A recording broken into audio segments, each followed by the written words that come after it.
Yes? Cool. Great. Put this down here. Terrific.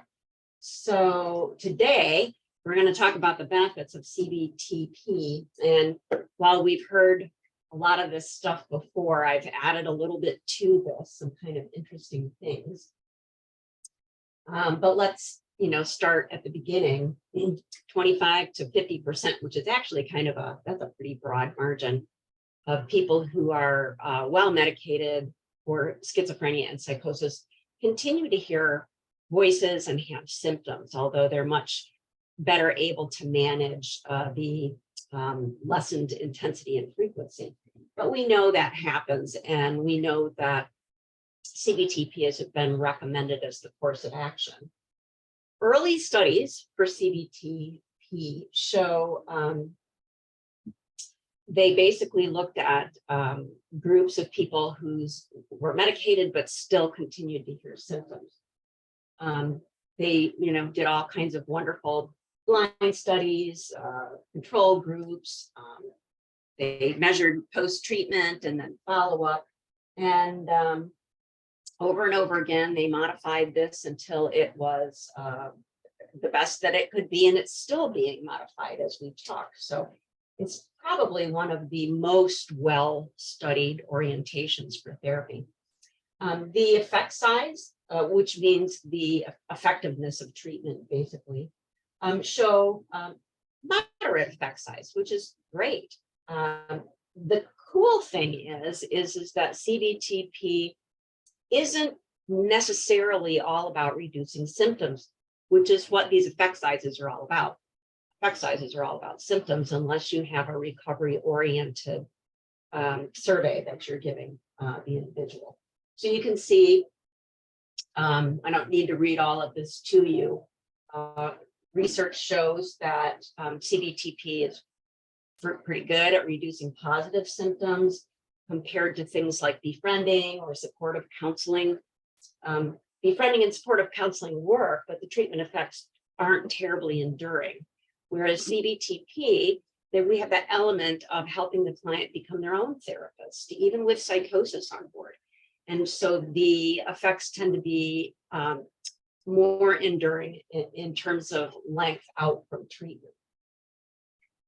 The focus of treatment, again, is not to eliminate the symptoms. If we're trying to eliminate them, it's probably not going to work and everybody will get frustrated.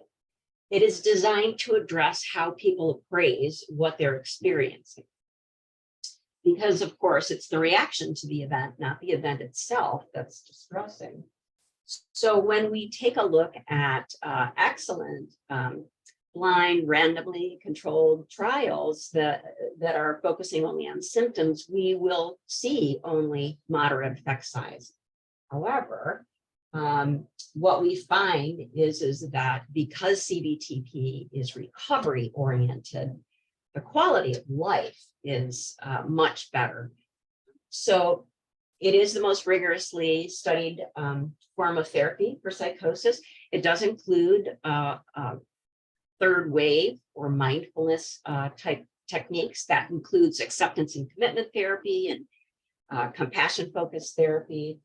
And it does reduce distress, even if the symptoms tend not to go away. And a big plus is that clients really like CBT-p. They tend not to drop out, even when we add a little bit of exposure therapy. And we know that exposure therapy is pretty difficult to go through for a relatively healthy person. So folks will tolerate it, and it does work.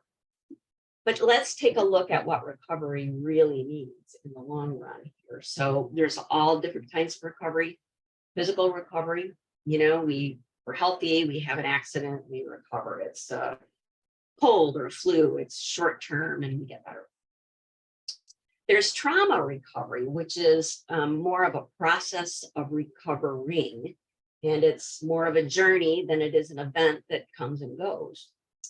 And then we have addiction recovery, which we all know is a return to normal, but there needs to be something reinforcing frequently and for a long period of time for that recovery to sustain. So clinically, we can reduce some of the symptoms that we see with schizophrenia. But there's functional recovery, there's personal recovery. Can I take care of myself? Can I do my ADLs on my own? Are my relationships meaningful? Am I doing things that are important to me? So clinical recovery is helpful, but it doesn't necessarily help well-being or satisfaction with one's life. The personal recovery is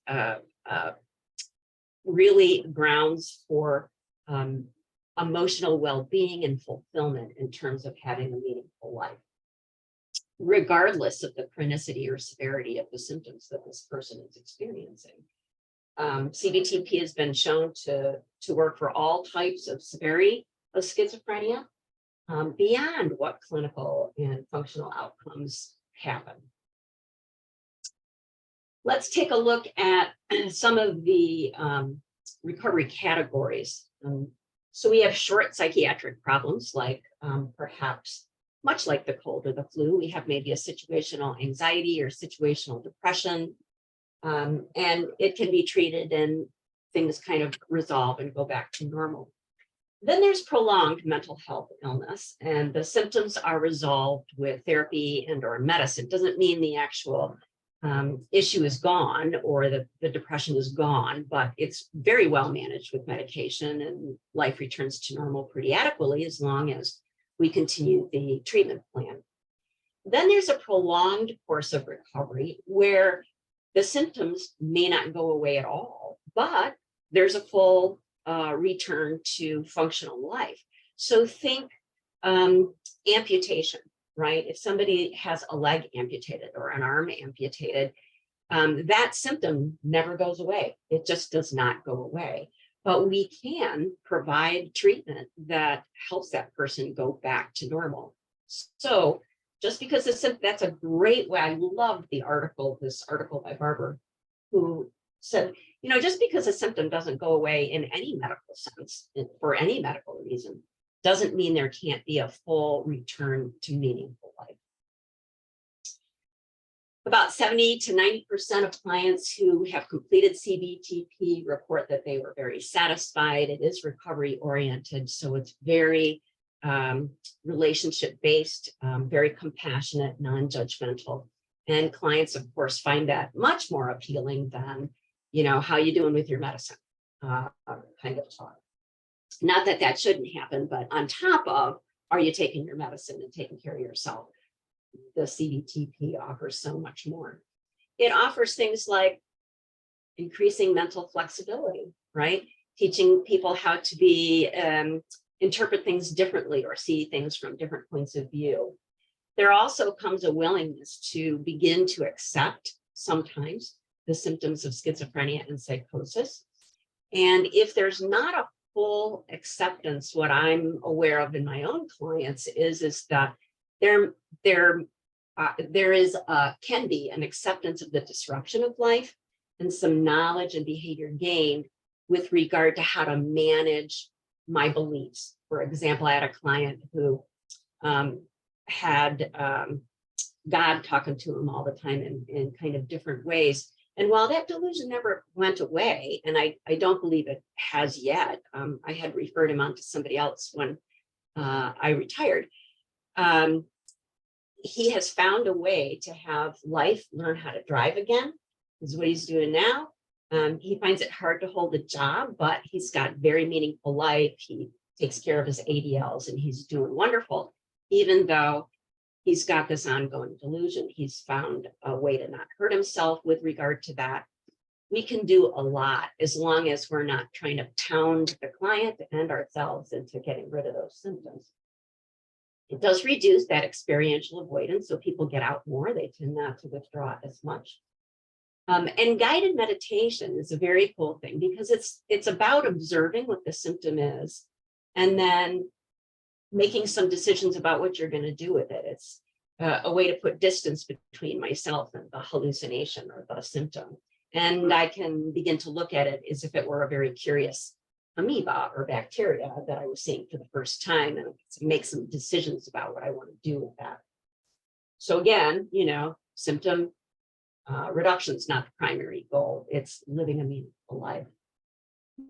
Now, there's been some really new additions to CBT-p since COVID hit, and that involves remote communication, remote care. I know I never liked doing a Zoom with a client. It just didn't feel right to me, but these are some really interesting ways to do this. There are new digital forms of help available, and it's not just in terms of having a session over the internet or Zoom. These down here, digitally, many smartphone apps for use with SMI populations. These are all listed in the reference section. They are all about basically sending messages to the client. Are you doing well? Sending affirmations. Perhaps the client can push a button or say something into the phone and have that transmitted to the provider who can call them back. Right? A whole variety of things, including avatar therapy or virtual therapy, where there's a client that actually, or a therapist that shows up digitally right in front of them in their home to get them to begin to move perhaps closer to the door and to walk outside when they're ready. I'm sending along with my PowerPoint this last one on the list called Muse, which is managing unusual sensory experiences for first episode psychosis individuals. And it's single blind, you know, the whole shot. And what this does is it measures things like galvanic skin response and sweating and blood pressure. And what they've discovered is they can tell when somebody is turning, is beginning to have paranoid thinking because of the rise in the physiology symptoms. And they can reach out and offer help in the moment. There's a lot that needs to be done with this yet. There's, how do we get all of that digital information to the provider and manage all of that information? So we're just on the brink of learning how to do that successfully. But I think that that's upcoming stuff that we'll be learning how to use for psychosis. And I think it holds an awful lot of promise. So, hopefully digital care can reduce the potential for relapse, or at least intervene enough that the relapse isn't going to be huge. So there's stop, breathe, and think is another one. So there's all kinds of really cool things that are coming up. So, there's in between session strategies we use the digital care for. We could create PowerPoints and, excuse me, I have pagers in my house and the dog gets upset. We can create PowerPoints and show that to the client. My God, I'm so sorry. We can show that to the client during a session and draw and do all kinds of worksheets on screen sharing if we have a client who has that. And we can, bring in family members and all that kind of stuff. So more research is needed, but it is the way. And I think what I'm going to do, well, first of all, I'm going to ask you to do some research on your own because there's new stuff coming out all the time. And your agencies, our partner agencies may be able to really make some leaps in terms of helping our patients. So keep an eye out for good stuff.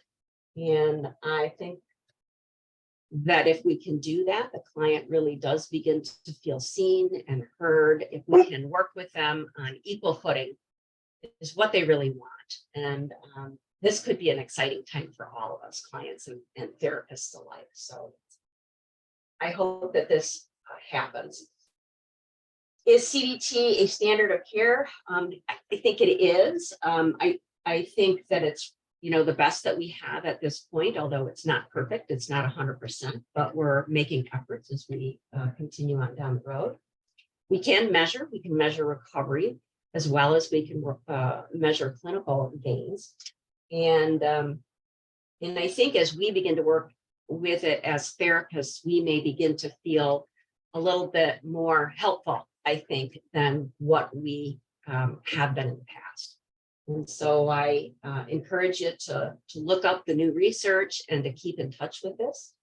And I'm going to stop now. Of course, the dog, of course, has stopped now too. So, and I'm open for questions.